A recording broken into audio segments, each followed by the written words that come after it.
현재 국민연금 보험료율은 9%, 소득 대체율은 42.5%입니다.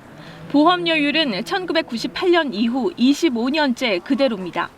국회 연금개혁특별위원회 산하 민간자문위원회는 보험료율과 소득 대체율을 얼마나 올려야 할지 구체적 인상 폭을 제시했습니다. 보험료율을 13%로 올리고 소득 대체율도 50%로 올리는 소득 보장안과 보험료율을 15%로 올리면서 소득 대체율은 40%로 그대로 두는 재정 안정안까지 두 가지입니다.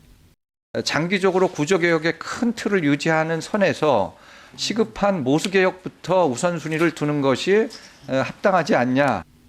지난달 연금 개혁안을 발표한 정부는 보험료율 인상이 불가피하다면서도 얼마를 올릴지 제시하지 않아 맹탕이란 비판을 들은 상황. 자문위는 연금 개혁을 위해선 인상률 논의가 우선이라고 본 겁니다. 다만 자문위의 두 개안 모두 보험료율은 최소 4%포인트 이상 오르게 됩니다.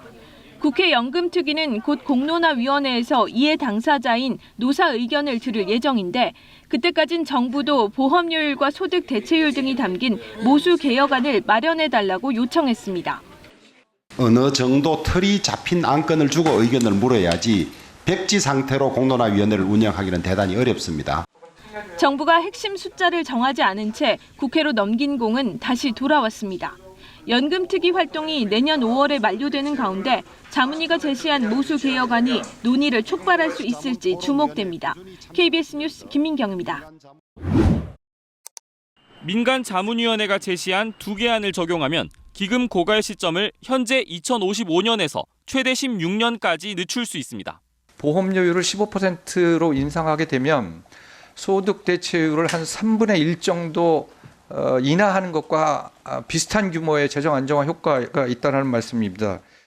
기금이 바닥나는 시점을 늦추기 위해 가입자가 내는 돈, 즉 보험료율을 올리겠다는 겁니다.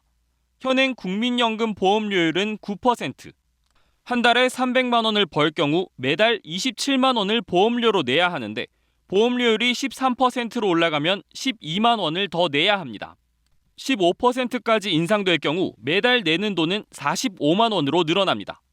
그나마 직장 가입자는 보험료를 사업자와 절반씩 부담하지만 지역 가입자는 인상분을 고스란히 혼자 부담할 수밖에 없습니다. 소득 보장안대로 소득 대체율이 50%로 함께 늘어나면 미래에 받는 돈은 늘어날 수 있습니다. 다만 소득 대체율 50%는 가입 기간 40년을 다 채웠을 때가 기준. 40년을 채우는 가입자가 거의 없어 실제 소득 대체율은 훨씬 낮은 점을 감안하면 받는 돈이 생각만큼 크지 않을 수 있습니다. 우리나라는 소득 대체율도 낮기 때문에 이걸 어떻게 실질 소득을 강화하는 방안도 같이 논의돼야 된다고 말씀드리고 싶습니다. 또 보험료율을 올리면 상대적으로 납부 기간이 많이 남은 젊은 세대의 부담이 커질 수밖에 없습니다.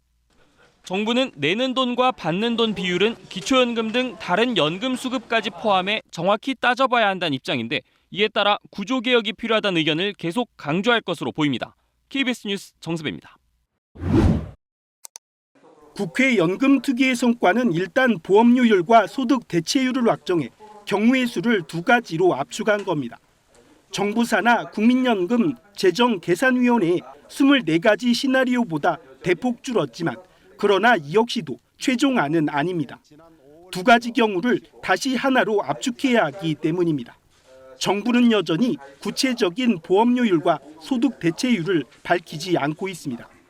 정부가 구체적으로 수치를 제시해서 한 번도 성공한 적이 없다고 하는데 저는 이번에는 구체적인 수치를 제시해서 충분하게 논의한다고 하면 저는 그중에 하나 방법을 찾을 수 있었다고 생각합니다. 그런데 그런 부분에서 너무 무책임하다는 말씀 드리고요. 여기에 정부와 국회의 간극도 작지 않습니다. 국회 연금특위와 달리 정부는 국민연금의 모수개혁은 기초연금과 연계하는 구조개혁안을 고수하고 있습니다.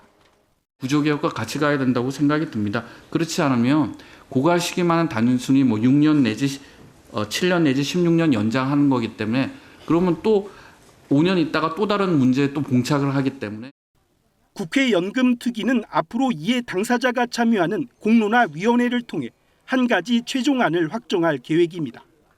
하지만 비용을 직접 부담해야 하는 노사의 간극을 줄이는 일은 지금까지의 조율 과정보다 더 험난한 여정입니다.